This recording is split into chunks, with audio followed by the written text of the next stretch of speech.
Hey, hey. Obviously, I'm going to blame Mr. Morges for the fact that we're 4 minutes late. Okay, I'll take it. Are you taking it? I'll take it. Taking one for the team? I'll take it. Quite right, too. We'll hang fire and see if a couple of people join in on our little chat about your homemade perfect. Hi, everybody. A few people joining in. Oh, it's good to see you joining us and not the BBC Good Food Live, which I've just noticed is on at the minute. At the same time? Yeah. Oh. Hi, DVA. Hi, Lee. Hi. Put my teeth in. Hi, Lee. Yeah, I just noticed that the BBC Good Food Show started their live, so, you know, it's pretty impossible to cook and talk about renovations at the same time. Okay. Look, I've been so organised today. I've even got you some photos to remind you to jog your memories about some of the episodes from Your Home Made Perfect last year. So, new series starts tomorrow at 8. Yeah. These are the remaining episodes of the shows that we worked on last year. So, there were 15. 8 have already been, and there's another 7 to go. I'm not sure how many are in this raft. I know that we've got Sylvia and Julian tomorrow, and I know that we've got Poonam and Nuj next week. So both of those couples we worked with quite closely, didn't we? Yeah. Spent quite a bit of time at their houses. So yeah, I thought what we would do today. Should we get cracking? Okay. 1:05. Yep. I thought what we'd do today was look at 8 top tips for having running a successful renovation, but with particular relevance and with particular attention paid to the 8 episodes that have already been on. So some of you that have watched all the episodes, some of you will have seen some of them and some of you will have seen all of them. But I've got some reminders. I've got some pictures here, reminders. So I thought I'd take 8 top tips for people who are going to be renovating or self-building, based on my experiences, our experiences on Your Home Made Perfect. Some of the things that our contributors did really, really well. And they all did different things well. You know, some of them really nailed some stuff, didn't they? Yeah. And needed help with other bits and pieces. And some of them were really practical. Some of them were really organised. Some of them were not very organised. Some of them were not very practical. So let's get cracking on our 8 top tips for a successful renovation, brackets, with Your Home Made Perfect in mind. Okay. Thumbs up who watched it. So I'll put this on, obviously I'll... Oh, sorry. Yeah, we did. Oh, we did. Yeah. I'll put this on IGTV later on as well. So I know a lot of you have been joining in later on because this is lunchtime, people are feeding kids, etc. So give us a thumbs up. I think quite a lot of you watched it, actually. Judging by the comments that we've had. Lots of people saw it. And I think lots more people will be joining in tomorrow because we're obviously on lockdown. Nobody's going out. So I think we're going to get a lot of interest. So, lots of you watched it. First tip, Mr. Morges, on our 8 top tips. Do you want to read that one out? Okay. Spreadsheet. Is King or queen? You see, I'd say spreadsheet is queen. Mr. Morges would say spreadsheet is king. King. Not all of our renovators drew up a spreadsheet at the start of their builds. It's one of the things that I talk about when we do the home building and renovating show. When I do a talk on how to be a successful renovator. Spreadsheets. You're very good at spreadsheets, aren't you, Mr. Morges? I read yours all the time. No. But I tell you what, the renovators, the contributors, the homeowners who drew up a spreadsheet were the ones, without fail, who were the most organised. So I'm particularly talking... James comes to mind with it. It does. Yeah. I'm particularly talking about Faversham. So, do you remember Faversham, which I think might have been the first one on Your Home Made Perfect? James and Vicky are down in Faversham in Kent, and Laura won this one. Mm-hmm. It was the one where he had all the cookbooks, do you remember? And Vicky was consigned to the front room with her records, and James nicked a massive part of the house because he's the chef and he's the cook. So there was a lot of focusing on the kitchen. James nailed spreadsheets. Now, this is backwards. Obviously, you're not going to be able to read it. But one of the things I say to homeowners is if you have something like this, and you write down, you start the spreadsheet. Everyone, you can all get them on a laptop. You can all get them. They're really, really super easy to learn how to use. You'd have to be an accountant. I hate maths, but I found myself doing these things all the time, and I did them for all of the builds. If you write down the first column of all the different rooms that you're working on, the different materials, what you need to buy, start breaking it down into, say for example, we've got windows there, utility, we've got the size of the window, we've got a separate column for whether it's an opaque, what it's made of, UPVC, then you have a separate column for, not on this one, but you'd add a separate column for where you're going to buy it, then you'd have a separate column for your initial price, and then what you start to do is through your renovation, and James really nailed it, and Becky did actually as well, in Westbury. We'll get onto her. What you will find is that this becomes your blueprint for your build. So when things change, when things move forward, when the builders get involved, when you start getting different quotes, you'll be able to put all these prices into your spreadsheet, allocate them against, and put them against the different areas of the house that you're working on, different rooms, whatever it is. You'll be able to note down changes as they happen. Yeah. So that's really important, isn't it? It becomes a reference as well, so that you can actually, when you get people tendering for the job, you can actually, if you've got 2 or 3 of these printed out, you can actually hand them, so every one of the builders gets exactly the same information. Oh, yeah. So that when they come back with the price, there's nothing, they're not going to say, oh, hang on a minute, we didn't talk about that. Well, every one of them, so you can compare your prices. Sometimes that's difficult for homeowners to do if you are not an experienced renovator, so you won't necessarily have a full list of everything you need. But even the most inexperienced renovators will know the rooms. Like if you think, I'm going to work on my kitchen and my utility and my front room, you break those down, and the hallway, you break those down. Even the most inexperienced of renovators will be able to break down the house into the simplest of areas and start. And what you will find is that as you progress through the renovation and you start doing more research, and we'll get onto that, you'll start plumping out and filling out this spreadsheet. What it also does, what I was going to say before, is it becomes where when you have variations and when things change, when you note those down, it's a point of reference that no one can then deviate from. So these spreadsheets as well will help you to avoid falling out with your builders, because that's critical, isn't it? Nobody wants to do that. If you've got a reference point that everybody can see, it avoids arguments, because no one can sort of argue. That we didn't know about that. When the builder says to you, I'm going to do this bit of extra work, it'll cost 350 quid. Get that down in your spreadsheet. Can't change then, because you will forget. So James on Faversham really, really nailed that. And I think the first time I went down to meet him, he already had his spreadsheet before we'd even met. I was like, fantastic. I gave him a little pat on the head. Anyway, right. She nearly wanted to stay. No. Well, actually, I did fall in love with Faversham. That's very true. Not necessarily because of you, James, but just Faversham was beautiful. So, planning ahead and writing everything down is key. That's our first one. Second one, we're going to move on to research. So it kind of dovetails into the spreadsheet, really. And what people often do is bowl into their renovations without doing an awful lot of research. And I don't just mean online research either.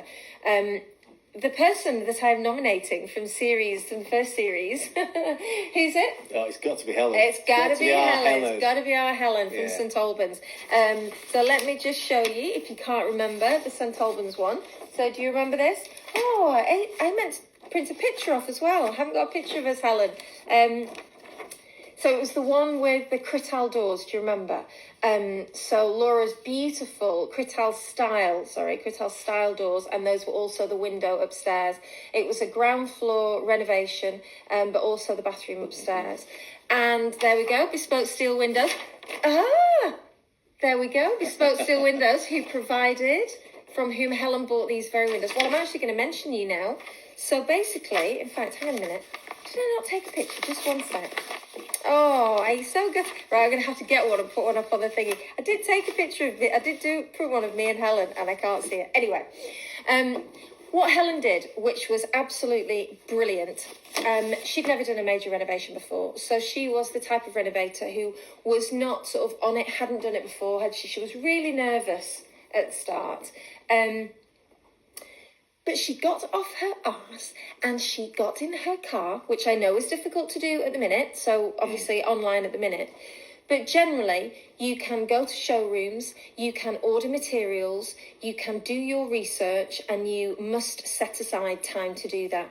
Because what it meant for the St Albans build was that the finish was absolutely beautiful at the end.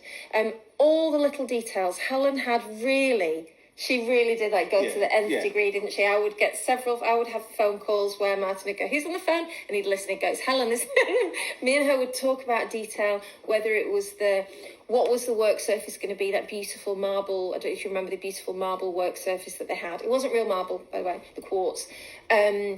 Everything, wallpaper, the flooring, the tiles, which were from Mandarin Stone. We got samples of absolutely everything. And Helen actually got in her car, her and Helen and Rob, got in their car and drove from St Albans over to the Cotswolds to see the windows that they were going to buy, because they were going to be spending like £8,000 on these windows. So they got in the car and they actually physically went to Bespoke Windows and looked. To some people, that might seem like, oh my goodness, that's like a whole day of my life. But this is £8,000, and they needed to be absolutely sure that they were making the right decision. These massive decisions that people make, you can do a lot of it online, you can do a lot of it with samples. But you don't see it, you've got to be there. You've got to see it, touch it, feel it. Yeah. And she did, and all credit to her for taking that level of detail to that degree, because it ensured that their build, I think, had a really fantastic finish, because she really threw herself into that. And I'd never done it before, and I was so super proud of her. So research up front. And this is a time now when we're all sitting at home, when actually, if we've got a renovation that we're planning, this is the time to order those samples and to do your research online and to check out different companies and to pick the phone up and speak to people. Because the more research you do up front, the smoother your renovation. I think. Helen was really good at asking questions, and she was never embarrassed if she thought, if she thought this is a daft question, but she asked it anyway.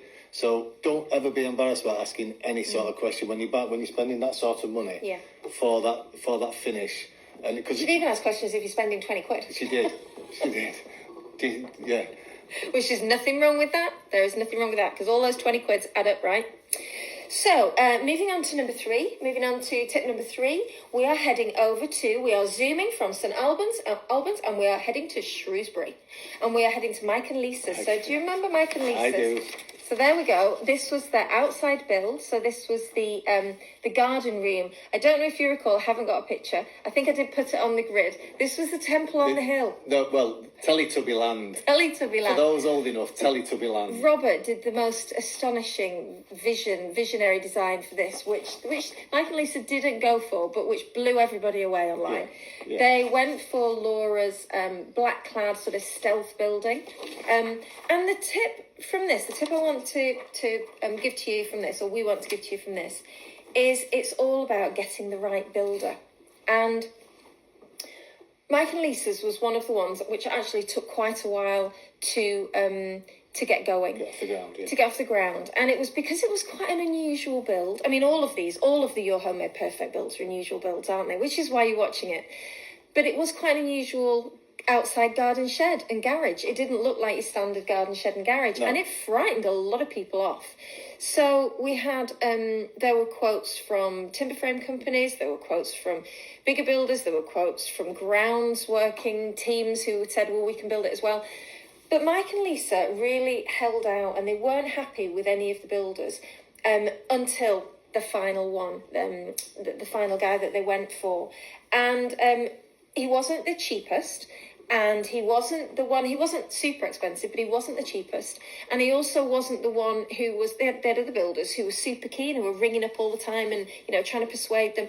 But there was something about it. They stuck to the guns. Yeah, they did stick to their guns, and they wanted to wait for the builder that they felt they could trust and that they could have a good relationship with and that they clicked with.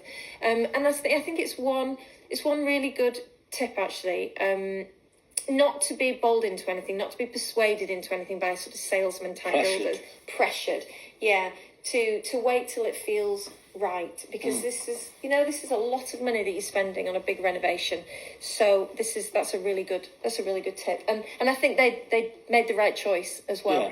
Well, they did make the right choice with the builder that they ended up using. So yeah, I think that was a good one. And the other top tip when it comes to builders, and we are still in Shrewsbury, is make sure you give them lots of tea and biscuits.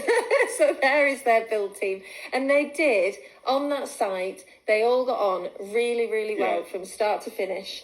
There were never any issues. I was not dealing with any issues on that particular build between client and builder. And I was on other builds. It makes it flow so much easier and smoother. Yeah. It does. When people talk, yeah. And Mike and Lisa were really... Not that any of our other contributors weren't pleasant with their builders, but things can go wrong and there can be breakdowns in communication. And they did that really well. So kudos to Mike and Lisa for that. Okay, tip number four is... we're heading to Wiltshire. Can I just say one thing about Mike and Lisa's? Of course you can. One day, when I'm allowed, I've got a really funny story about when we went over to Mike and Lisa. But we're not going to tell that now, are we? No, we can't tell that now. Thanks for that. Okay. We're heading over to Wiltshire, which we really enjoyed going to Wiltshire, didn't we? Lovely part of the world. Beautiful part of the country. Yeah. And we're going to Becky and Chris's, which was in Westbury in Wiltshire. So we had several hours in between driving around the sites when we'd try and pass one of the white horses in Wiltshire. We had a lovely time there. Yeah. Anyway, we've gone off enough about that. So what did Becky do right? Because actually on this one, as with a couple of the other ones that I'll go on to, it was Becky, actually, as opposed to Chris, who kind of took the reins, really, on this build. She did, yeah, she was on it. She was on it, with a bone, on it like a bonnet. Yeah, and I think I quite like that. I quite like that metaphor, like a dog with a bone, because this one is all about watching the pennies. So do you remember the Westbury one was? It was a Robert. It was a Wynn for Robert. The music room as well. It was the one with the music room, and it was the one where they took basically all the walls went. Like literally all the walls went, and lots of steel, and the front windows was the one with the wraparound window, and it ended up looking like that. And do you remember Becky and Chris? There we go, and Daisy as well. And what was the dog called? Oh no! I've forgotten the name of the.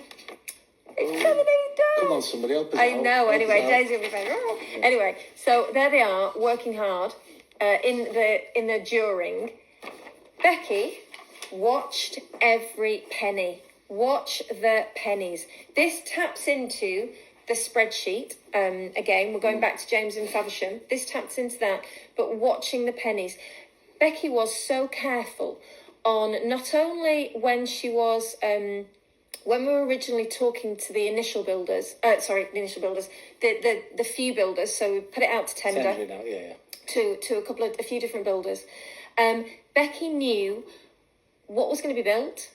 She'd never done this before, so when I say she knew what was going to be built, I don't mean the minutiae and the detail of the build, but she'd familiarised herself with what was going to be needed. Steels, windows, the window package, the sizes of the windows, the breakdown of the different materials that was going to be used. So as the builders' prices came in, she familiarised herself with what was in the different builders' packages, compared and contrasted the different quotes.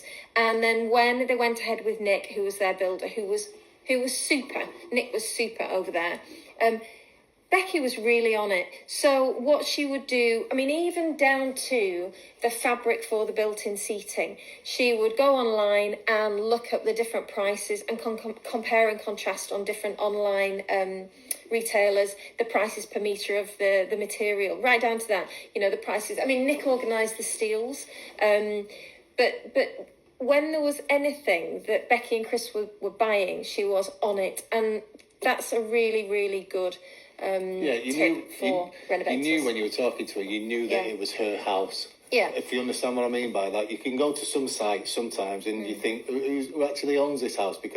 But Becky, it was her house. Yeah. Yeah. It was her build as much as it was the builder's build. And she was really across it. and you knew that if you rang to speak to her about something, she would just be. She didn't just leave it to the builder to do, and it was one of the ones at the end where the contributor, the homeowner, and the builder were on the same page at the end as well as at the start. And if you keep an eye on those pennies and ask and inquire and make sure you know what's being spent, and when you have a handle on when there's extras and when there's not, and if there are extras at one point, look at where you can then pull back in costs somewhere else. So your costs might be going up somewhere, but you need to then pare them back somewhere else. And Becky was really good at that, at sort of balancing that, and not just letting things spiral. Which can be really easy to do if you've never done this before, if you've never done a renovation before. But to be aware that can happen, and to be really keep a tight grip of it. If you talk to Becky about anything and everything's got a name, if she didn't know at the start when you're talking to her, within 5 minutes she knew, because she was looking it up and she was saying that she knew exactly everything. She was well on top of it. Yeah. So from Westbury, we are heading back across the country, back east across the country towards Milton Keynes. We're heading a bit down from Milton Keynes, and we're going to Evershot. Have you ever been there? It's lovely. Our morning commute when we were in Evershot involved driving through herds of deer, which we'd never done before because you don't get them in Manchester. Ooh. Beautiful. So Suzanne and Danny's house. Do you remember Suzanne and Danny's? Maybe you'll remember this hallway. This was a Laura Wynn. It is a bungalow, and basically what happened was the entire hallway was opened up to create this beautiful shaft of light with the rafter line glazing. And do you remember as well, this was also the one, I don't think I've got a photograph, also the one with the all the plywood and the incredible, and you should be smiling at this as well because I think you helped out, cabinet wall of colour. Do you remember the Instagrammable wall of colour that Suzanne had designed? So Suzanne and Danny's house. And it was really talked about, this one, because of the difference in design between Laura's and Robert's, and everybody talked about Robert's design on this particular house. Unfortunately, didn't win it, but it was very radical. Robert's designs are incredibly radical. So it is, the top tip for this one is where are we going? Oh, bless you. Sorry, miles away. You failed there on that cue. Having a go. Having a go. Both of them had a go at absolutely everything. They were brilliant. They were absolutely brilliant. Despite living in the house with the three kids there as well, and just the carnage that always ensues from living in a house with three children whilst a renovation is happening. They moved out very briefly, didn't they, for a very brief period, but they roughed it in that house, and they had to go. Still working. Yeah, Suzanne was, well, both of them. Yeah. Suzanne was still running her business, both of them. So you can see here, can you see? So, you know, all the glamour at the end, when you guys see all the glamour at the end, and then you've got, you know, Suzanne and Danny working late into the night, and we were there with them at the time, working on these big sheets of plywood. Suzanne had, she bought equipment, so she bought a big track saw, and Danny had a go at, Danny, in fact, didn't have a go, Danny laid the cork flooring, the click flooring throughout, and they'd never done that before. Yeah. And what's been really brilliant, actually, on Your Home Made Perfect, just generally, not all of the contributors have had a go practically, but lots of them have, and is seeing their confidence levels and seeing them going, oh, I can't do that. And then as you do it and you show people how to do things, they kind of pick it up. I mean, we didn't have to show Suzanne. She just went for it, didn't she, with the plywood? She was like, show her a sheet of plywood, and she was off there. She was cutting it. It didn't matter what side, she was cutting it. I've actually got some pictures of her, like, on top of the plywood. So, you know, I think one of the tip is, don't be afraid to have a go, even if you've never done it before, because it's always that first time, isn't it? It's always that first time of just picking up a power tool or having a go. Yeah. And once you've done it once, even if you make a mess of it, and there's always that, do it again. That I know everybody says it, but measure twice. Yeah. Measure twice, cut once. Measure 5 times, cut once. Yeah, even if you have to, measure 5 times.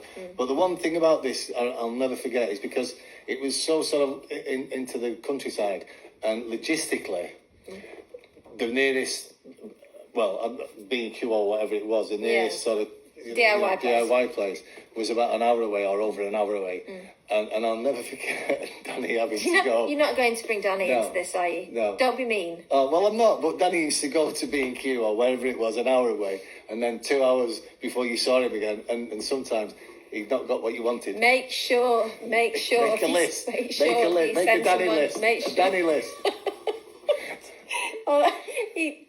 That's mean. Sorry, Danny. But sometimes you have to explain to people exactly what you want, because especially if your B&Q is a long way away. So make your list. Okay, number 6. So we are going to head, oh my goodness, we're going to head from Eversholt, just north of London, and we're going to go way north, and we're going to go all the way up to Stirling. So do you remember Stirling? So this is Andy and Esther's house up in Stirling. This was a Robert Wynn. This was a very ambitious transformation of a semi-detached house in Stirling. So do you remember?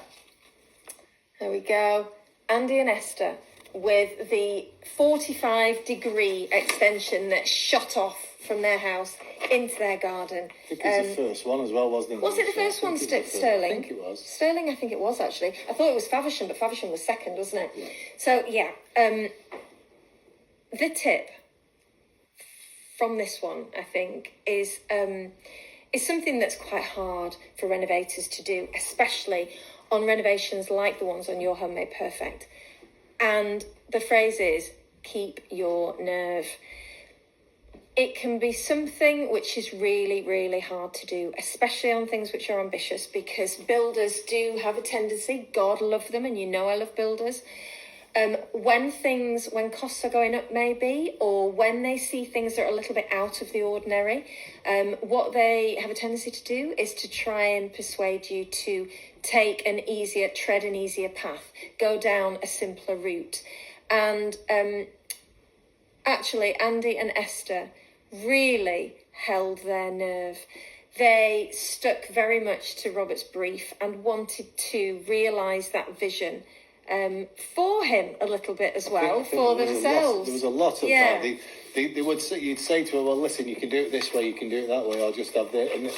And they both stand there and go, no, Robert said we've got they really held their nerve. Did. If you remember, if you're struggling to remember which one it is, so basically, it was one where you had the sort of metre-high datum line of timber, so you had timber on the floor and timber up to there, very crisp, very white. The house was at different levels, so you went up different steps in the LED lights. They had the bed, which remember the pull-out bed, and those details.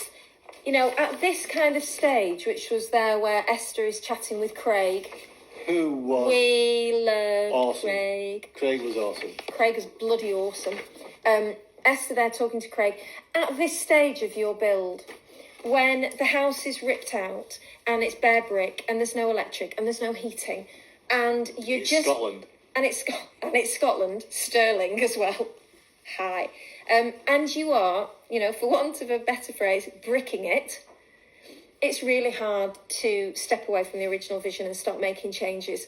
But if you can, and if you're not too financially compromised by what's happening and changes, then hold your nerve and stick to the original vision, because that is what you fell in love with in the first instance, isn't it? That is what you fell in love with. So if you can, try and hold your nerve. And with us before saying that Craig was brilliant, Craig didn't veer from it as well. Craig wasn't afraid of it as well, even though he'd not done anything like that. Yeah. He was absolutely spot on. So getting a brave builder, I think, as well. If you are going to do something ambitious and revolutionary and radical, you have to pick a builder who is up to the task, not just somebody maybe who's done really kind of pedestrian, not ordinary, but not out of the ordinary. Somebody that is initially right at the start, somebody that is really excited by your build, and a builder who is as excited by your build as you are. Because I think looking at the 8 episodes we've done so far, the ones, there have been some builders who are more excited by the builds at the start than others. Craig actually wanted to see this finished as well. He wanted to see what it looked like, which is a really good thing for a builder. Yeah. So there you go. Keep your nerve. That's tip number 6. Yeah. Number 7. Where are we going from Stirling? We're heading down to Where are we going? This was us last year, wasn't it? Well, Up and down the motorway. Oh yeah. Well, I was like that, and like that, like that, like that, and then yeah. So up and down the motorway, which we're not allowed to do anymore. I miss it. I miss it, Mr. Morges. I think everybody misses it, don't they? We're heading down from Stirling, and we're heading down to Lincolnshire, and we're heading to Grantham, and Mimi and Luke. Mimi. Do you remember? Yeah. You like Mimi, didn't you? You like Mimi, didn't you? Yeah. So let's just remind you, Mimi and Luke, there we go. The lovely Mimi and the lovely Luke, down there in Grantham. Two accountants. Yeah. Not known for their, spending. Spending any money. Yeah. Well, no, actually, no, that wasn't like that. That wasn't them at all. Sorry, Mimi. But you're talking about accountants we know. Yeah. Not really. When you say the word accountant, you don't think getting stuck in and having a go, do you? But Mimi really did. And actually, that sort of division of labour is kind of what I want to talk about. This was their house. So do you remember? They had quite a gothic luxe vibe going on. They surprised Laura. This was Laura Wynn. They surprised Laura with the leopard skin carpet on the stairs. Do you remember that? We had some fantastic choices by Mimi. We've got the black cabinets, that beautiful blue, her rainbow light, and these gorgeous tiles from Casa Ceramica. Again, this was another one, wasn't it, where Robert's design got talked about a lot as well. Yeah, both of them. In fact, they really struggled to make a choice between Laura's and Robert's, actually. Yes. So the tip I want to talk about here is it's all about support. It's all about, Paul's saying, love that build. It's all about support. And whether you are renovating in a couple, so there's two of you, you're lucky enough there's two of you doing it, or whether you are renovating on your own, it's about support. With the reason I've thought Mimi and Luke when I looked at their build and I thought of what the tip could be coming out of theirs. I mean, lots of them, but this particularly, is that they're both working full time, and they have a blended family. So there's the children, the children in the house, although they had to move out with the kids during that time. It was Mimi actually who was doing a lot of the DIY, and after work. So the way they divided up their labour wasn't the traditional way, where it's like me going doing DIY, woman stay looking after kids. It wasn't like that at all. So it was Mimi actually that was going and doing a lot of the DIY, and it worked for them. It will work for you as a couple if you're a couple. It will work for you in different ways.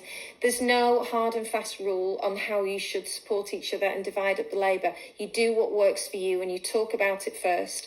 And run with it if that works for you as a couple. And it's about recognising each other's skills and recognising, actually, in their situation, it was Mimi that was going to do that. That maybe that was her skill set. I don't know. I don't know whether Luke is any good at DIY. I just know it was Mimi that did it. Sometimes that literally just falls into place by itself. Sometimes it's it's nice to talk about it. I do think you have to think about it before you know. Yeah, but I do feel that. Are we disagreeing here? No, but yeah, possibly they didn't. You know what? I haven't actually asked them.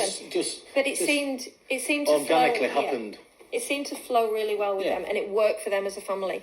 And I think that if you haven't got that, if you're not renovating with a partner, then you need to find those support systems where you can, whether it's friends or family who have done renovations before, whether it is getting online and tapping into support systems, forums, Instagram. There's some brilliant online groups and communities on Instagram where people support each other through renovations and different hashtags, and you can ask people questions and watch IGTV videos and tutorials and YouTube and all of that. So I think that for me, that element of supporting each other was really brilliant to see on the Grantham build.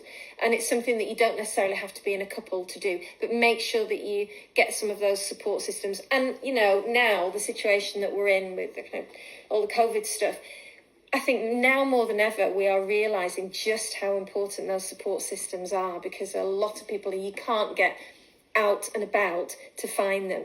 So, online support systems are really critical. And during renovations are tiring, they're exhausting, they are stressful. So you need that. You need that support for your own sanity. the word mental health, is used a lot at the minute, and I'm not, just tapping into that. But actually, it's really important, isn't it? Because they are very, very stressful periods when you're doing these big renovations, and you do need the support of either the person that you live with to respect what you're doing, and vice versa, however you divide that up. Thinking just actually to Faversham, it was James that took control of the build and the builders and all the organising, and Vicky, she was working full time, but then they divided up the kids' stuff, but she was doing the working full time. So, it's whatever happens for you as a couple and however you divide that up. But think about your skill set maybe beforehand. So, that's tip number 7. Gosh, we've been witching on for nearly 40 minutes. Honestly. We have. I've never been on the phone this long. I think I probably do more of the witchering, don't I? So what about number 8, Mr. Morges? Where are we going? We're heading up to... Back. We're on the wrong side, you see. Okay. Oh, no, actually, when people are watching, I feel like you're on the left, so it's more like a European driving situation. Anyway, we're heading from Grantham. We're going back, and we did this a lot. Back up the we did actually do this trip. Yeah. Actually, in real life, heading from Grantham up to Stockton. So we're heading up to Ruth and Lindsay's. Last but not least, last but by no means least, we worked quite a lot with, more with Lindsay, actually, because for Ruth and Lindsay's build, and I will remind you, this was a Laura Wynn. So this was an extension of their house. I think it was their house, may have been 1980s, actually. It was on a relatively new estate, but it just did not work. The layout just did not work. And Laura suggested moving the stairs and opening up. So they have 2 young children, and so they needed space to be able to walk the pram, the buggies in. Wasn't it? Yeah, it was pram gate. Yeah. They couldn't get the pram in through. So Laura came up with a really interesting solution for moving the stairs and moving that, and then going through and opening up the back of the house. So it ended up being, and it was also a bit of pillar gate. We had a few pillar issues on this one. It may have been, do you remember this as well? They had the lovely area of seating with this great Graham and Brown wallpaper. So Laura opened all that house up, and we worked quite a lot, mostly, I think, with Lindsay as opposed to Ruth, because Ruth was working full time and Lindsay was on maternity leave. Prison officer, was she? Yes, and Lindsay was on maternity leave. Yeah. And actually, this one, I think, typifies more than any of the others that ability to grow and learn, and to start off with absolutely no confidence. Yeah. Which you're vehemently nodding. You could hear it in her voice, couldn't you? At the start of the process. Yeah. So Lindsay had never really done sort of DIY, and was quite nervous, and was nervous of dealing with the builders. I think she'd be okay with me saying that. But honestly, the transformation in that girl from the start of the process to the end, the tip of growing and learning was just phenomenal. I'm so proud of her. I mean, literally, if you go on her Instagram now, she's giving tips on what to do in the garden and DIY and all the stuff she's doing and painting upstairs in the bedroom. And her confidence levels have just gone through the roof during this process. And it was fantastic to see. And I think that if there's a tip that you could give anybody, any renovator starting out, not just with really ambitious builds like the ones on Your Home Made Perfect, but quite, small scale renovations, is be prepared to be surprised by what you can do. And if you listen and if you watch and if you are prepared to have a go and learn, then you will really surprise yourself. And I think, you know what, it's not necessarily that actually on this build, on the Stockton build, I don't know, did I show that one already? I don't even remember. On the Stockton build, it was very much growing and learning from a practical perspective. So Lindsay really grew and learned from that. But actually on some of the other builds, it was maybe that you will grow and learn from an organisational perspective. So it may be that your skill set really isn't on the DIY as much as you might want it to be. But through your renovation, what you will learn to do is to be really organised and get your spreadsheet done and grow and learn that Which way. Which is really, really important as well. So it's not, there's no better side, if you understand what I mean. Yeah. I think watching our contributors over the first eight that were last year, watching how they developed in confidence, grew in confidence over the. I mean, you guys see it, and it's about 20 seconds on the show, isn't it? That bit in the middle, but the bit that we did, and some of the contributors we worked with, really hands-on for several days at their houses, and some of the contributors actually and their builders just sort of nailed it and didn't really need us at the end, and we weren't needed, which is a good thing. But watching how all of them grew in confidence from the start to the end was actually one of the best things to being part of this, wasn't it? It was, yeah. It was. It was because obviously we'd go and we'd see them and we'd work with them, and then our time was up, and then we'd go on to the next one. To actually, we didn't see it again until it was on the TV. I know. Can't wait for Brighton. Can't wait for Brighton tomorrow. Sorry. So when we'd see it on the TV, we'd be going, oh, look what they've done there. So we were as surprised as the rest of the viewers. Some of them more than others. Some of them we had at the end we had less to do with. So those are our they're not the only top tips, but they're 8 top tips which have really come from the experiences of our renovators. That series and the individual renovators. And I'm sure there'll be more on the ones going forward. I hope you enjoyed those.